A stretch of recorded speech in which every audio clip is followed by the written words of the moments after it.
shall start. Ladies and gentlemen, girls and boys, Hi. wherever you are and whichever time zone you're listening in, welcome to the World Storytelling Cafe. And for our children's evening this Friday, hi Louis, give us a wave, thank you. And for our children's session this Friday, we are proud to present the chair. The chair. Of the chair. Well, the Society of Storytelling. That's a UK organisation. And Paul Jackson himself. So, ladies and gentlemen, boys and girls, the assembled company, can you please put your hands together and welcome Paul Jackson? Thank you, sir. Very kind of you. I'm not sure whether to use the mic or not, because I really would like to hear you at times. I would like to know if this is better if I have my mic on. Is that better or is it not? Can you hear me better if I have my mic on or not? Can't hear you. Not a lot of difference. Oh, okay. In that case, I won't wear it because I can't hear you, which is a real nuisance. So I have several stories that I'd quite like to tell you. But before I do that, I'd quite like to thank John for asking me onto the World Storytelling Cafe. I think there must be about 1,000 storytellers who've been on this extraordinary contraption, this wondrous thing with these great big wheels that goes around the world. And I was walking through the forest, and one of the things that I wanted to show you is this. I don't know whether you can see that. This is Neolithic, and I had it verified as being a carving tool that would have been used in Neolithic times. It was found near Haysborough, which is a wondrous place near where I live, which is right on the Norfolk coast. And I imagine when I pick it up that some woman or man was using it thousands and thousands of years ago. And because I'm a man who loves objects, I kind of like the spirit that comes with such things as this. So I remembered somebody I met, and I got a little bowl here of things that I found today, one of those. And I'm doing this because of my friend Shane, who showed us one of these the other day when he kindly made us a film for the gathering. This is an acorn cup. And there's pine cones and one of these. Now, I don't know, you probably don't remember having one of these as a child. I certainly do.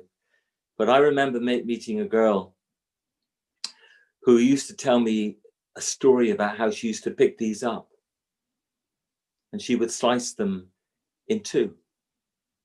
And then she'd hollow them out. And I said to her, why do you do that? And she said, because of the little people. And I said, what little people? And she said, you know, the elvish people, the fairy people. I cut these out and then I put berries in them, like rowan berries and berries from the bushes and blackberries, and then they take them away. And I said, how long have you been doing that? And she said, I've been doing that almost as long as I could walk. And she sat me down, and as children have a want to do, their heads are full of stories. And she said, I will tell you my story. And I must listen. So I did. And she said, you know, my mother and father, they taught me many skills, but they never taught me how to carve one of these. It was just because one day I was out and I picked one up and I saw it was hollow. And inside there was a little bit of red juice. And as I looked inside, I realized there was somebody inside looking at me. Oh, I said, and what happened then? Well, she said there were hundreds of them. And would you like to know why? And I said, well, of course. I'm a storyteller. I love stories, tell me. Well, she said, you know, when I was about 12, my mother took sick and she died. And then my father was ill as well. And within a few months, he died too. And they had taught me everything in my life. They had taught me to sew, to cook, to mend, to look after a house. I even learned how to look after cattle, some of the sheep that we had. But now, without a mother and a father, I didn't know what to do. And I looked in the corner of the room, and there was my mother's spinning wheel. And I thought, well, there's no point in staying here. I can't pay the rent. So I gathered up my belongings and I picked up my mother's spinning wheel and I left the house. And I went from our little village down the lane until I came to the town. It was a Monday. And I knew that from something that my mother had said long ago, when you're old enough, she said to me, you'll be able to find a job in the local town on Mondays and Fridays for people who look for work then. And so I arrived in the town with my spinning wheel and a few belongings and nothing else. And I went into the town, and as you went up the high street, at the top, there was a little green. And in the middle of the green was an oak tree. And there were already men and women there, and some people almost of my age. And they were standing there looking for work. So I knew where to go. And a little nervously, I stood there with my spinning wheel and a bag and a little case, and I waited. And people came up the hill, and they came from the shops, and they talked to the people who were standing around me. But nobody spoke to me until nearly everyone was gone. I didn't notice then that I'd been watched by a woman and a man, a husband and wife. The woman was, I suppose you could say, she looked after children, looked after babies. She was a midwife, and her husband was a farmer, and they lived about 5 miles outside of the town. She apparently was the best midwife, not only in the region, but some people said she was the best midwife in the whole of the country. She was never out of work. Everyone came knocking at her door. Come, my wife. She is with child. Can you help her? Please, what will it cost? And the woman was always busy, and her husband, well, he was a good farmer. Yeah? He kept cattle and sheep and horses and goats. And their house became unkempt because there was so much to do. And they had made up their minds that they would go to the town that day and would find somebody to keep their house, somebody who could look after them because they were so busy, so much to do. And they looked at the girl. And when everybody else was gone, they looked at one another and said, she is the one. And they left the shop and they went up the hill and they went towards her and they saw how young she was. And the lady stepped forward, the midwife stepped forward and said, excuse me, are you looking for work? Yes, said the girl. And what is your name? My name is Ellen. You seem very young. Are you old enough to be working? Oh, yes, I have been taught many things. My mother taught me how to sew and to cook. And my father, he taught me how to look after cattle. I can do many things. And as you can see, I can spin as well. I can keep house if that's what you need. And the woman looked at her husband and then they told their story. You know how it is with people. They tell their stories freely to strangers. And at the end of telling their story of why they needed somebody to look after their house and to look after them, Ellen said, well, I will come and look after you. I will show you that I'm a good worker. And she did. She went down the hill. The three of them left the town. They went down the road and they came to the little village where the midwife lived with her husband. And there she began to look after them, keeping house, cooking breakfast, cleaning the house, mending, sewing, even planting vegetables out in the garden. And sometimes she would spin and spin and spin, and she always kept happy. Her mother used to sing, and so she did too. Day after day, night after night, and she'd work so hard. And the weeks went by, and the husband and wife were so pleased with her, and they paid her well. And the girl, every evening, she would sit in her room and she would dream and she would dream. And sometimes she'd look out her window and she'd see the moon rising.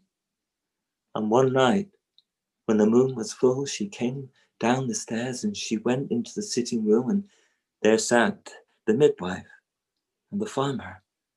And she said, would you mind if I went outside? Only I would like to go down to the river. Are you taking your spinning wheel with you? Yes, said Ellen. I like to spin underneath the moon. And so it was that Ellen left the house, went down the path, came down past some silver birches and some oak trees, and then she saw a rowan tree, and there were alders and goat's beards and cracked willows, and there was a river, and there beside the forest, little Ellen sat down and she began to spin. And she span, and she span, and as she span in the forest, all the little people heard her, heard the wheels spinning round and round, and heard her singing. And these little people, they picked up little cups, acorn cups and beech nuts and little acorns, tiny acorns, and put them on their heads.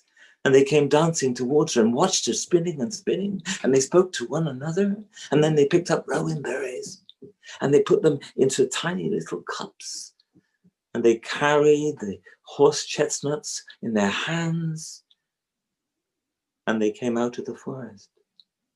And she saw them, and she stopped spinning, for she saw there were hundreds of them, elves and fairies of many different sizes. And behind them, there came a great dancing wild boar with a golden comb between his ears, and he was dancing and spinning with his hooves cracking away at the grass. And all these fairy people danced around her, and around and round, and the more they danced, the more she sang, and the faster and faster and faster she span, and all the night went by until the moon vanished from the sky, and all that were left were stars. And when she looked down, they were gone, and there was no one left. And she picked up the spinning wheel, and she went home, and she went up the stairs, and she climbed into her bed, and she fell asleep. And the next day she worked and she cleaned and she sewed and she mended. And when the old lady said, you were late home. Oh, it was so beautiful out there. In the moonlight, I saw such wonderful things. And every full moon, Ellen would go down to the meadow. And every morning she would come home later and later by every moon. Until one morning, she did not come back. And the old lady, she got out of her bed and she went to Ellen's room and, Ellen, wake up. It's time to get the breakfast. And when she opened the door, the bed was empty. No sign of Ellen. So she went down the stairs, but no smell of breakfast. And she woke up her husband, and they searched the house, and then they searched the garden, and then they went down into the meadow. No sign of Ellen. All that there was beside the river, there were acorn cups and little berries from the rowan tree and blackberries and leaves, thousands of them. And then beside the river, right beside the river, was Ellen's spinning wheel. So they looked and looked. They went along the edge of the river. They went into the town. They went from village to village. There was no sign of her. Weeks, months went by, almost a year, and no sign, no word. And they thought she'd been washed away, fallen in the river, but no body was found. And then one night, it must have been almost midnight, and the old couple had fallen asleep in their chairs. The fire was almost out when there was a knock at the door. And they looked at one another. Was it be for you? Do you think one of the cows needs calving? Or is it for you? Do you think there's a wife who needs a midwife? So they both decided to go to the door, just a little scared. And when they did, when they lifted up the latch and looked outside, there, standing in the porch, was the most handsome man they had ever seen. Excuse me, he said. I'm in a terrible hurry. You are the midwife, are you not? Yes, she said. How can I help you? My wife. She is with child, and this night the child will come, and she needs a midwife, and she will have no one but you. No one but me, but it is terribly late. And how far do you live? Are you in the next village? No. Are you in the town? No. I live beyond the great forest, but that's a narrow way. Do not worry, said the young man. I will pay you well if you will come with me now. Only my wife insists that you come and no one else. And look, and when they looked beyond his shoulder, as you can see, he had brought with him a spare horse. Come with me now. And then he reached down, and as his hand was going down to the ground, they saw that he had in his hand a great big bag, and he opened the bag. You see, I will pay you well. And inside the bag, there was gold like they had never seen before. But the midwife, she then looked into the eye of the young man. So you live beyond the forest. Husband, I will be some time. I will come with you, she said. I will always go when a woman needs me. The last the husband saw of his wife was climbing on the back of that horse and riding away down the hill. And they rode and rode and rode and rode and went over the great river and into the forest and rode and faster and faster. And all the while, the midwife said to herself, this is strange. There is something strange about this. And they rode and rode and rode and rode another hour until eventually they came to another land. And there before them rose a great green grassy mound. Stay here, said the young man. I must go first. And she watched him drive his horse right up to the hill. And he reached out with his hand and he touched the hill. And as soon as he did, the hillside opened. And there was such light coming from inside. Come, he said, come off your horse. Give your horse to them. And as she got off the horse, she looked down. And there before her were many small people. Some of them riding leaves were flying through the air. Some of them were riding on top of one another. Some of them had the longest noses, the longest chins, elves and fairies of every kind.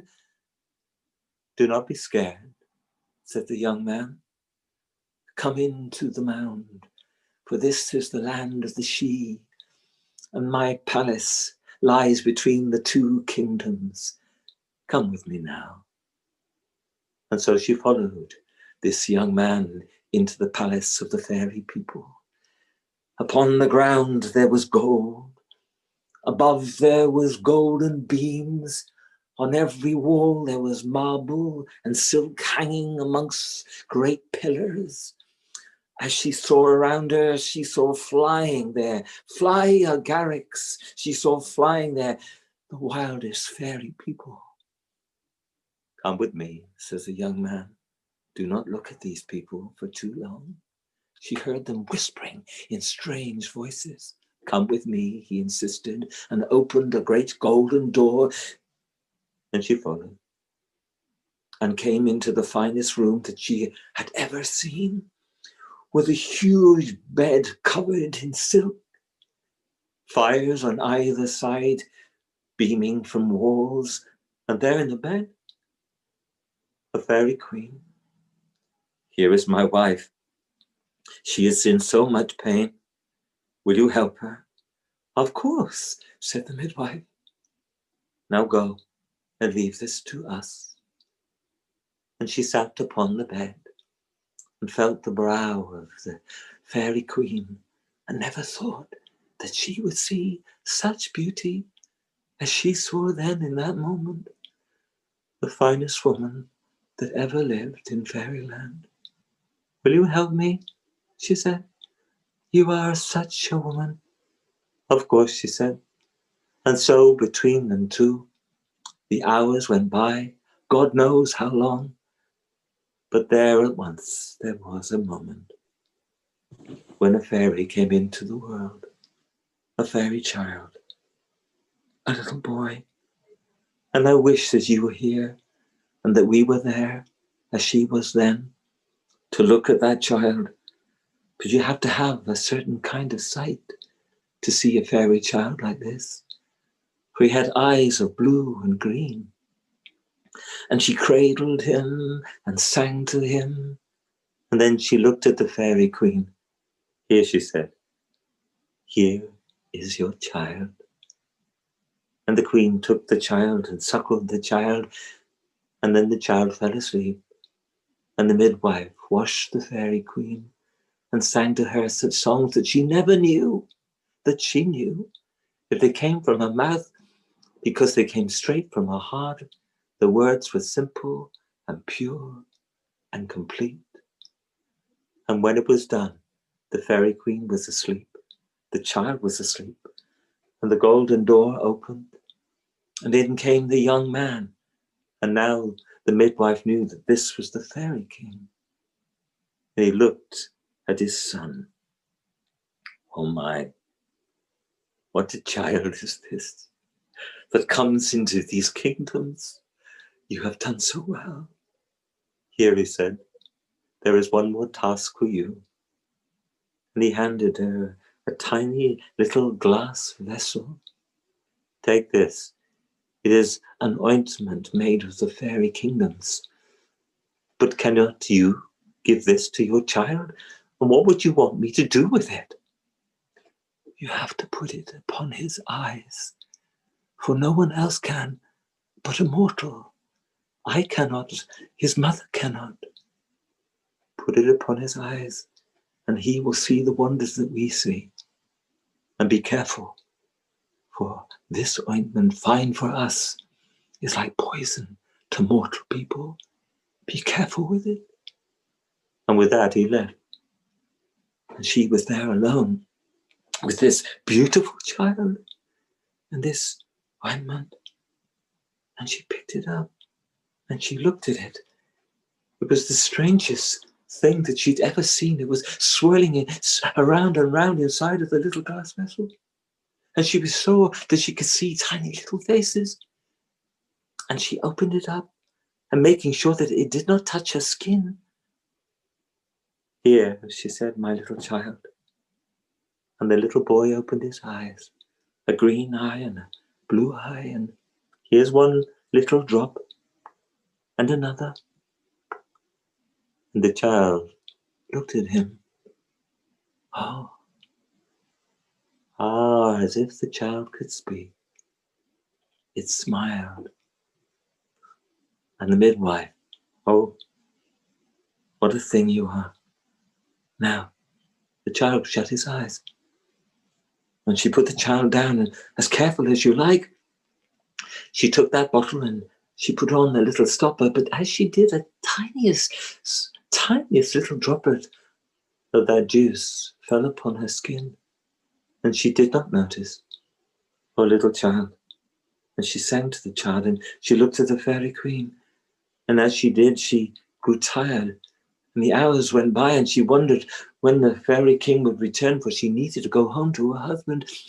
And so tired she was that she lifted up her hand and wiped her eye and knew at once at what she had done, and looked at her finger and saw the glistening, shining liquid there, and felt a burning upon her eye. And then she looked out from this eye and saw a strangeness like she had never seen before. For this was not the same room. This was not the same place.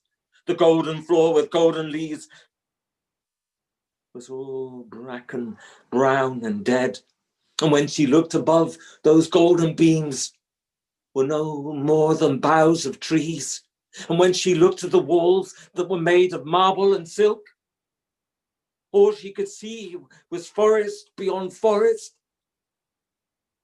And then she knew what she had done. For when she put her hand up over this eye, from this, she could see all she had seen before. And now she must say nothing, for then the door opened, and in came the fairy king, and looked at her and smiled at her. You have done well. And he looked at his child and saw the eyes of green and blue. And now that my child has been blessed by a mortal, you shall go home, old woman. Come with me. And from this eye, she left the palace. And from this eye, she left the dark, evil, mischievous fairy kingdom, and saw the horse, and it was not the thing. In this eye, this was no horse, but a wild boar that she rode home. And when she got home, that fairy king gave her gold. And from this eye, she watched him ride away on his fine horse. But this eye, what he rode, she would never say to anyone. And she went to a door, and she opened a door, and she went into her house, and she climbed up the stairs, and she lay beside her husband and could not sleep for the nightmare that was within her now. And when her husband asked her, how went the birth? She said it was good, better than many, but said nothing of what had happened in truth, but could not forget that green hill beyond the river. And the years went by, and nobody would have known, not you or I, except one day. She was in the village. It was market day, and now she was old, and she had a walking stick. And as she walked through the market, suddenly she looked up, and she saw the fairy king striding through the market. Good morning, she said. Good morning to you. And he looked at her, and he crossed the street. What do you say? Good morning. How do you see me? Why? I see you with my eyes. Both of your eyes? No, with this eye. That eye. And what did you see with this eye? I saw a strange kingdom. I saw your wife. And who was my wife? Why? In this eye, she was the fairy queen. But with this eye, she was the young girl, Ellen, who used to work for me. I see.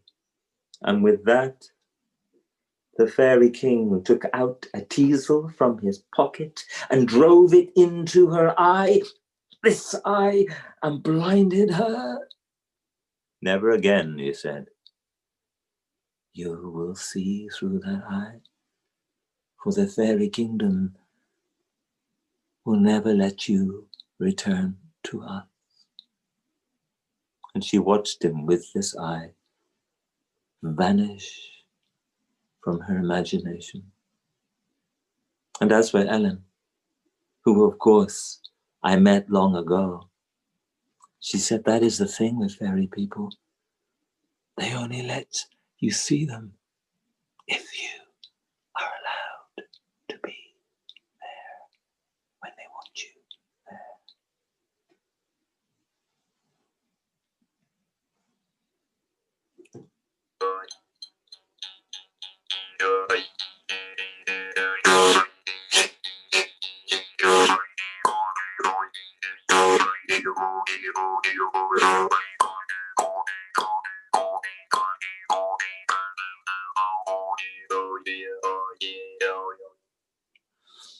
A couple of years ago, I am minded to tell you a story that I heard in a place called Beijing. I had been traveling through China and I had been asked to take many stories there. And I'd learned a few stories from China, but really I was telling stories from Europe mostly. And I was in Beijing and I was in this street. And on my right, there was a barber working in the street, cutting someone's hair. To my left, there was a man who had a sewing machine that was resting on his knee, and people were coming along and he was mending things, an umbrella, a pair of shoes, someone's gloves. Going by was a tuk-tuk with a little old lady ringing a bell. On her back, there was a great cart. In the cart were hundreds and hundreds of cardboard boxes. Behind her was another old woman ringing another bell. In her cart was full of light bulbs of one sort or another. Everywhere I looked, there were people doing one thing or another. I'd never seen so much busyness in the street. Nothing was wasted. And then I heard somebody just beyond this hubbub, and I recognized the tones of a storyteller. And a friend I was with, I said, "Can we go and listen?" So we crept through, and of course, I was the only person who was not from Asia standing there listening, and I didn't understand a word. And when the story began to end, and you could see, even though I didn't understand what she was saying, you could see her ending the story, she looked up and she said, "So, you English?" And I said, "Yes." She said, "Would you like a story?" "Yes, but I'm sorry, I don't understand your language, Cantonese, or what it is you're telling." "Oh," she said, "I will tell you a story. Did you go to the big garden yet? You know, the one with the dragon in?" "Yes," I said, "we went yesterday. It's the biggest dragon I've ever seen." "Did you get to the end on the wall?" "Yes," I said. "How long is the dragon?" For the truth was that the dragon in this garden that we went to yesterday was over a mile long, made of stone, made by hundreds of men and women 1,000 years ago. And the strange thing was that when I looked up the head, which of course the head was huge, sticking out of his mouth was a great big tongue. And on the tip of the tongue was a huge round ball. And the lady I was with, I said, "What is that?" And she said, "I don't know." Now, I asked this storyteller, "What was it?" She said, "I will tell you a story, and then you will know." And this was the story that she told me in the streets of Beijing. And at the end of the story, I understood why they had made a dragon that was a mile long. Long, long, long ago, there was a young boy who lived with his mother. They lived by the river Yangtze in a house built on great big rods of wood. The boy had a little boat, and most days he would climb down his stairs. He would get in his boat and he would row across the river and go into the fields. And there he'd leave his boat and he'd go to the farms.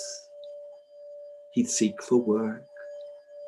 And often in the summer, they would give him the task to cut grass. And the grass would be made into bundles and taken into the farmyards and given to the cows. And the boy would come home with money for all the work he had done. And while he was doing that, his mother would cross the bridge and go the other way into the village. And there she would wash and clean and help people in their houses. And she would come home with money, and life was good. But as we have learned in the last few months, how strange it is when everything we know changes, when our horizons narrow. it happened for the boy and his mother that way. For one day, the rain stopped, the sun shone, stronger than it ever shone. And the next day, the rain did not come, and the sun was hot, and the next day the same. And every day the boy would come down the stairs and get in his boat and row across the Grand Yangtze and go into the fields, but he began to notice that the grass was dying. He'd go to the farmers and he'd cut grass, and less he took to them, and less they gave him, until there was no grass left. And by now a month had gone by, and then 2 months had gone by, and they grew hungry, and life was really difficult. And by now the river Yangtze had gone down and down and down, and there wasn't much left of it. The people were hungry. There was strife and worry everywhere. You can imagine, can't you? And then one day the boy was sitting on those steps. He was thinking about his mother indoors. He was worried about her. He knew that she was hungry. He knew that she couldn't get any money. Nobody had any money. If only he could go and find some grass for the farmers. But everything was dead. And then he looked into the distance. He saw a mountain. And the mountain, it had clouds on the top of it. Why? Where there are clouds, there might be rain. Maybe there's grass growing in the mountains. And he went up the stairs and he was about to tell his mother, and he thought, no, I'll make it a surprise. And he went into his little room and he picked up some twine and he put it in his pocket. And then he got his knife and he put that in his pocket. And then he went down the stairs without telling anything to his mother. And he got in his little boat and he rowed over what was left of the Yangtze. And he came to the other side, to the shore, and he pulled up his boat. And then he began to run through the fields, these dry fields. He ran and ran and ran until eventually he got to the foothills of the mountain. And he looked up and there were so many clouds. And he climbed and he climbed and he climbed and he climbed and climbed. He would not have done this if he had known what I knew in that day in Beijing. He would not have climbed the mountain. But he climbed and climbed, and every time he climbed higher, he looked for grass, and there was nothing, and no rain coming out of the clouds. So he went on climbing and climbing and climbing till he got to the clouds, and he climbed and he climbed and he climbed till he came through the clouds, until he was right at the top of the mountain, outside of the clouds, above the clouds. And when he looked up, there were rocks everywhere, but there was this huge boulder almost on the top of the mountain. And one side of the boulder, there was something green. So the boy climbed the boulder and he looked down at the green and saw that it was grass. And he looked down. It was coming out of the mountain.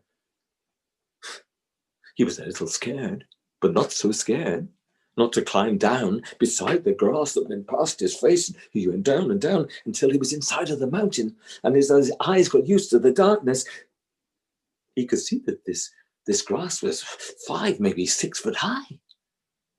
And he pulled out his knife and he cut the grass at the base, and he pulled out the twine and he made the bundle, and he pushed the bundle up, put it on the top of the boulder, and he pulled himself out of the mountain. And there was this bundle of grass, and he was really excited. And now he went down the mountain, down through the clouds, out of the clouds, down and down and down he went till he came to the foothills of the mountain. And then he was in the fields, those dry fields, and he was running and running towards the houses of the first farmer that he first worked for. He ran into the farmyard. I have some grass for you to feed your cows. Oh, the farmer was so pleased. Well, he said, thank you. Here, let me give you some money. And the boy was so pleased to take the money, and now he ran and ran. He ran home, and when he got to the boat, he rowed across the Yangtze, and he climbed up the stairs. And he ran into the house. Mother, he said, look, I've got some money. Look. And she looked at the money. Where did you get that from? How did you earn this money? And he told his story. She looked at him and she said, "What?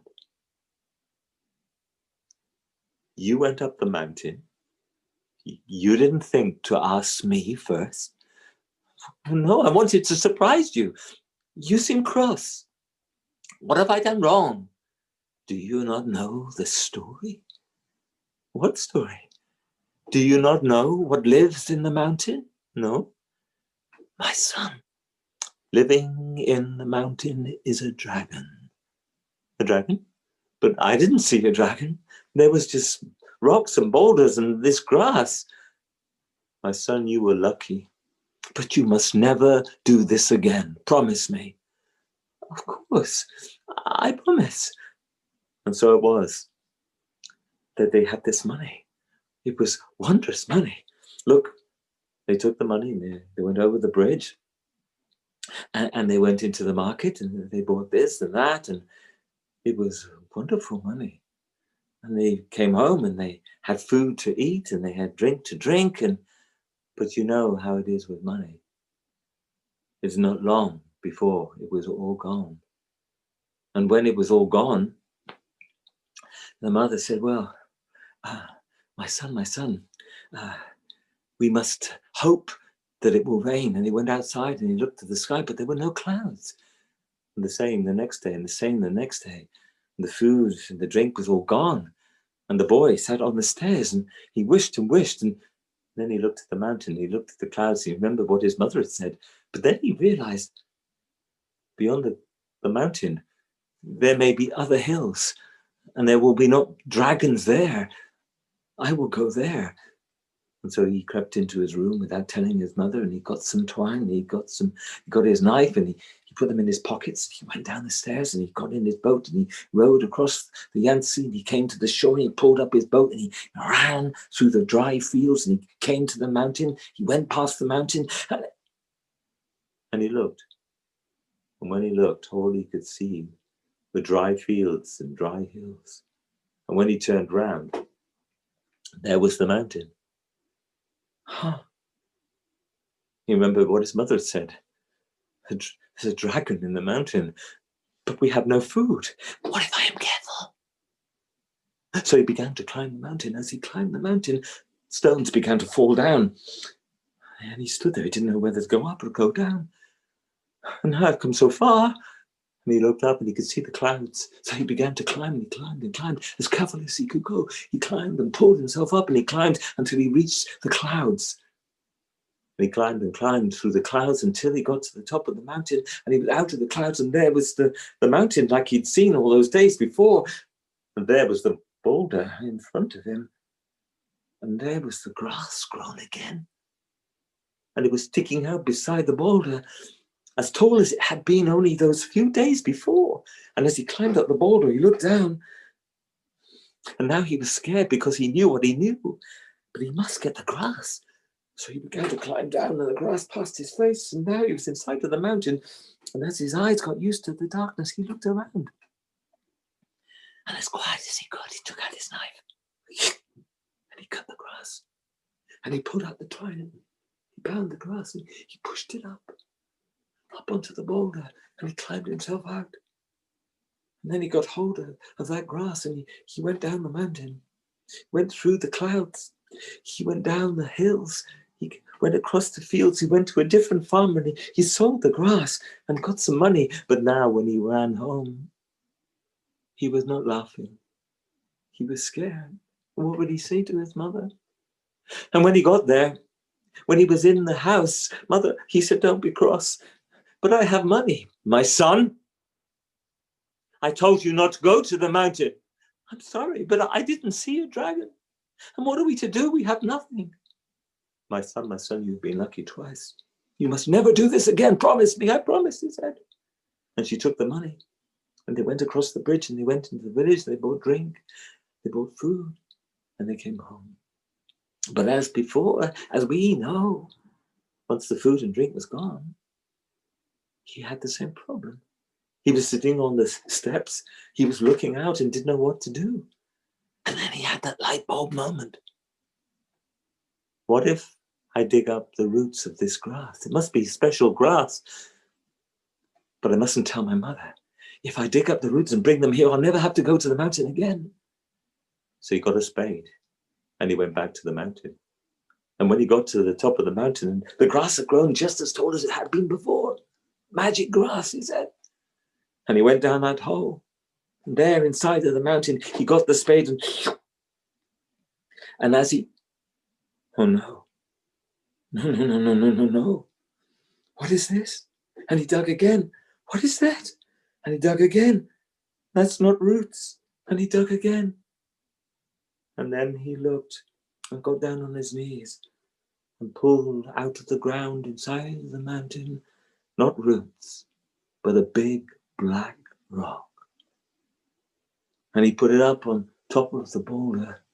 And he got the grass and he bound it up with the twine. And he took the spade and he carried it all down the mountain.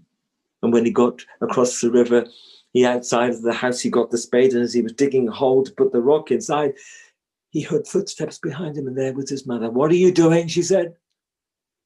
And when he told his story, she said, my son, have you not learned anything? But I brought it here, so I never had to go to the mountain again. My son, you are a fool. Put it in the ground. Cover it with earth. Take some water from the Yangtze. Water your rock, and you will see what you have done. And that's what he did. He watered it. And they went up the steps together. He could not sleep, not that night.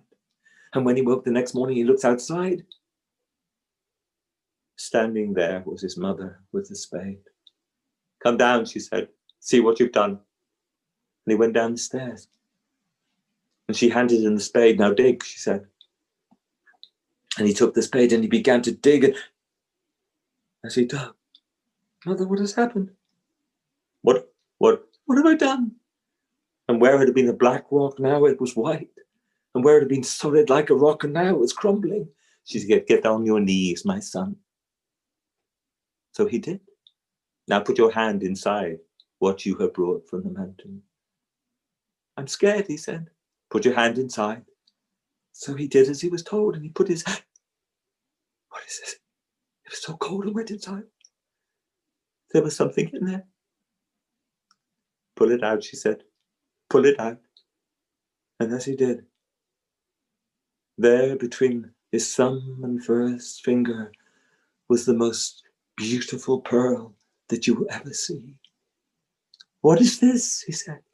My son, that is a dragon's pearl. Give it to me. And she took it and she went inside. She said, my son, it is a magic thing.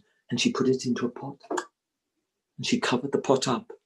And she said, my son, inside of that pot is 3 grains of rice. Let's see what happens tomorrow with the pearl. They didn't sleep well. And the next morning when they woke up, they both sat at the table with the pot in the middle of the table. She said, go on, open up the pot. I'm scared. Open up the pot. So he put his hand on the pot. And as he lifted up the lid, the pot was full of rice. What has happened? And he opened it up and poured the rice on the table. And there was the pearl. What has happened? It's multiplied the rice, my son. It is a magical thing. It can multiply many things. Could it multiply money? Perhaps, she said. So he got a coin, a little coin. He put it in the pot, and he put the pearl in the pot. He put the lid on the pot, and the next day they both sat there, and there was the pot on the table. Well, she said, go on, open it up. I'm scared, he said. Open it up. So he put his hand on the lid of the pot, and as he opened it up, the pot was full of money. Yeah! Oh! We're rich, he said. We're rich, we can buy anything. No, she said, we cannot buy anything. This is magical money. The only things we can buy now are things that we share. We must not buy anything for ourselves. Everything has to be shared. So they took some of the money.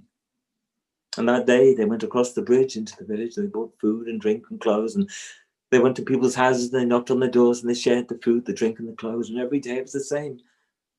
They would make a bit of money. They go across the bridge, and the boy shared everything until one day he was in the market and he saw some silk shoes. They were blue silk shoes. And he'd always wanted to see silk shoes. And he realized that nobody ever looked down. Nobody would notice. So with the money that had come from the magic pot, that had come from the mountain, he bought himself some silk shoes.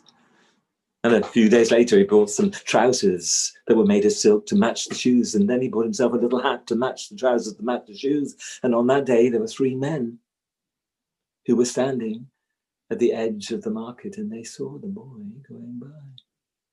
And the man in the middle said, I know that boy. Look at him. Every day I watched him with all his silk clothes. He doesn't think anybody notices. I wonder where he lives. And the man next to him said, I know where he lives. He lives in those houses built on sticks next to the River Yangtze. And the man on this side said, what do you say that we go down there tonight? I have a knife. We could break in. We'll have their money. And if we can't find their money, then we'll wake them up. And if they won't give us anything. So that night, way past midnight, the boy was asleep, the mother was asleep. And there 3 men were going along the edge of the River Yangtze. And they looked up. So which house is it in? Where does that boy live? The man who knew said, it's that house. That's the one. And they crept up the steps. And the man with the knife put the knife between the door and the wall.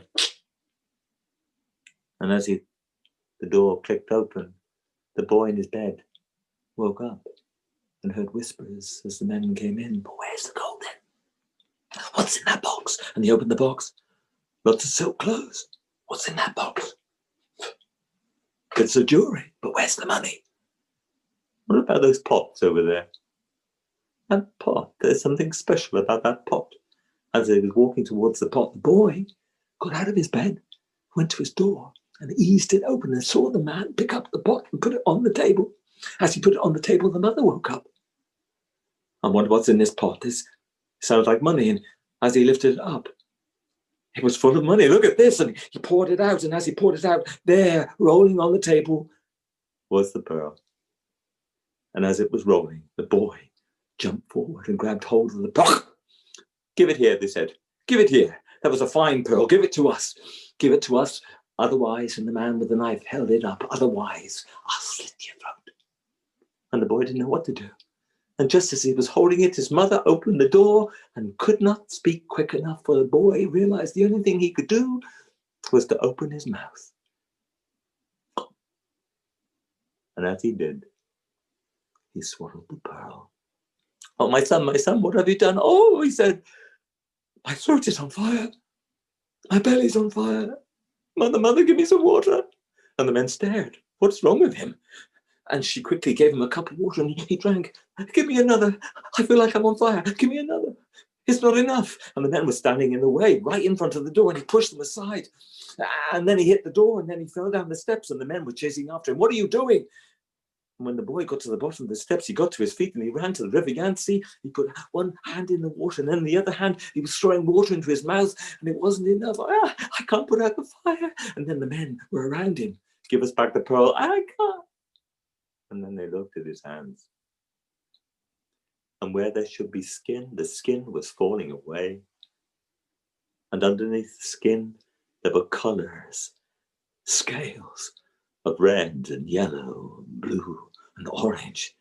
And the skin was falling and falling away. And then his neck began to get longer and longer. And then out of his back grew great big spikes. And out of his head, the same huge horns amongst the spikes. And by now, he was bigger than the house. And he was getting bigger and bigger. And the men were staring and looking at him. And then they began to run. And they ran and ran and ran for their lives. And the dragon watched him. And the mother looked up and said, my son, what have you done? You swallowed the pearl. Now there's nothing I can do for you. And he realized he couldn't speak. He looked at his mother and he couldn't speak. And he looked behind him and he had this huge tail. He began to move his tail. His tail was so big and so strong, he began to move thousands and thousands and thousands and thousands and thousands of pieces of stone until he made a great big riverbank with it. And when he had made that riverbank, he climbed it and he looked at his mother. And then he went down the riverbank into the river Yangtze, across the Yangtze, and across the dry fields, until he came to the mountain. And then that dragon climbed the mountain all the way into the clouds, and there, where the boy had not seen, there was a cave. And the dragon went inside and turned around and opened his mouth. And as he did, his tongue came out, and right on the tip of his tongue was the pearl. And as soon as that mouth opened, thunder roared, lightning flashed, and rain poured. And the people came out of the village, and they opened their mouths and they shouted at one another, "It's raining, it's raining." The mother, she ran across the bridge and she came into the village and said, "That's my son. He's turned into a dragon. It's my son." And as the old men and women heard this, they took out knives. They picked up pieces of wood and pieces of stone, and they began to carve dragons. And when they had finished making the dragon, each one had a little pearl on his tongue. And then they put them above their doors and on the roofs of their houses to bring them good fortune and good luck. For when the rain does not come, remember the dragon and the boy who are one, who live in the mountain over there. And that, as I say, is that. And there was somebody, might be here, might not be here, called Louis, and if he was here, that story was for him. For that is the wonder of stories. I was told the story in the place where it came from. And everywhere you go in northern China, there are dragons with pearls on their tongues, particularly the one in that giant garden of a dragon that's a mile long. And those are the truths of story. Not only are they for everyone, not only should they be shared, no matter where you come from, they should be remembered, not as words, but something that lives in your heart. For that is the way of storytelling for the past 70, 80, or 90,000 years. So thank you for listening.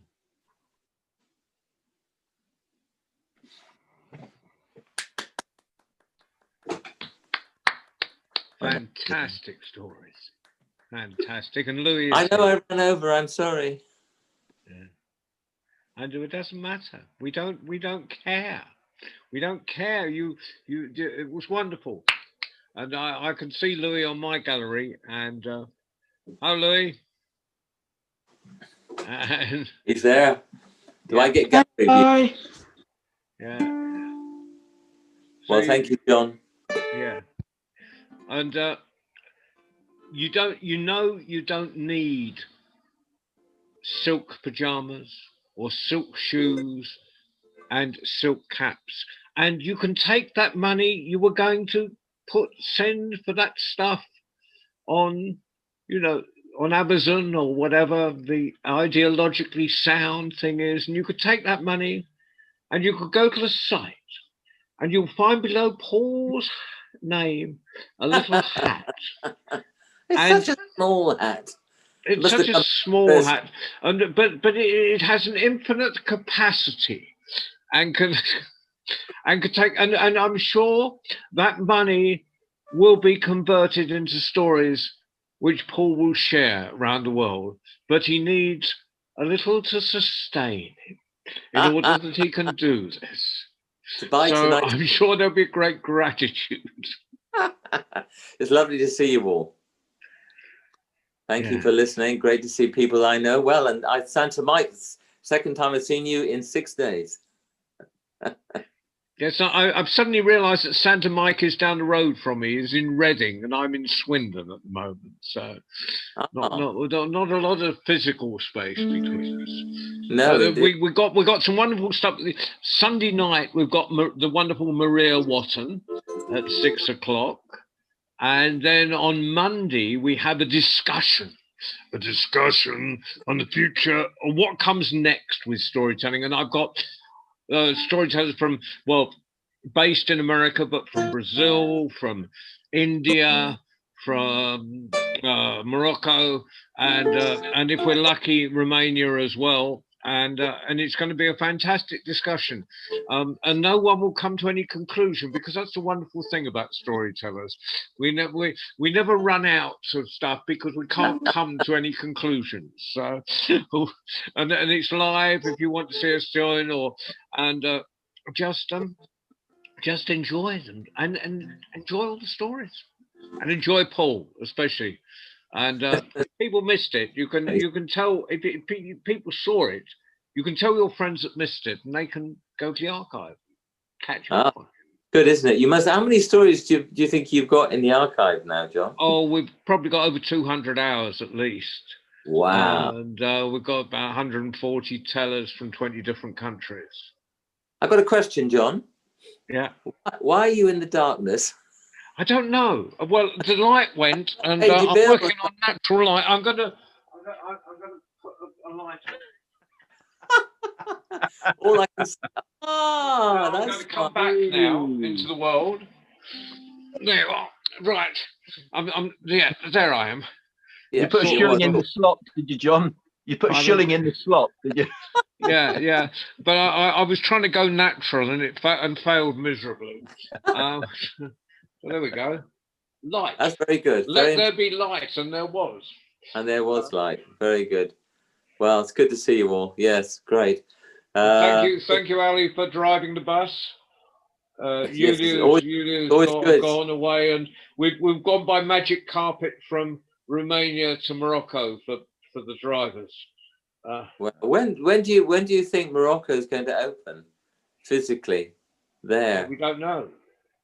We haven't the faintest idea. Mike is down there at the moment. He's probably on the aeroplane.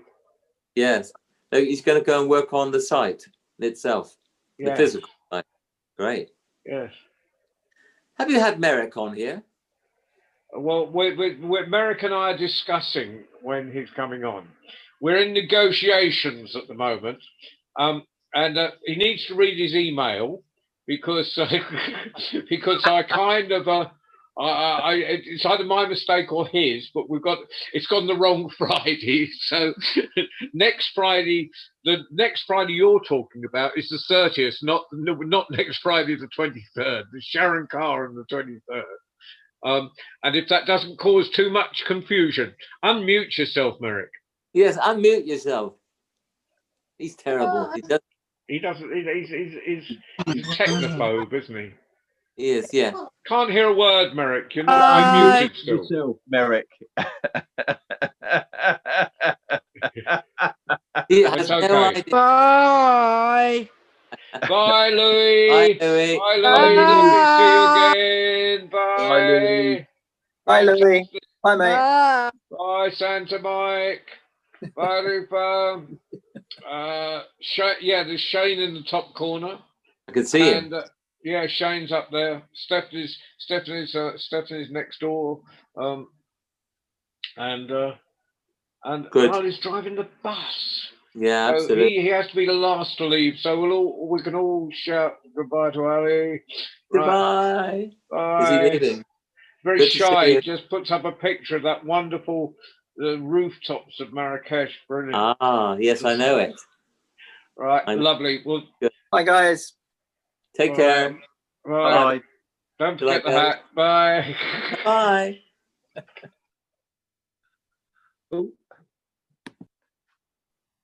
Oh. Leave.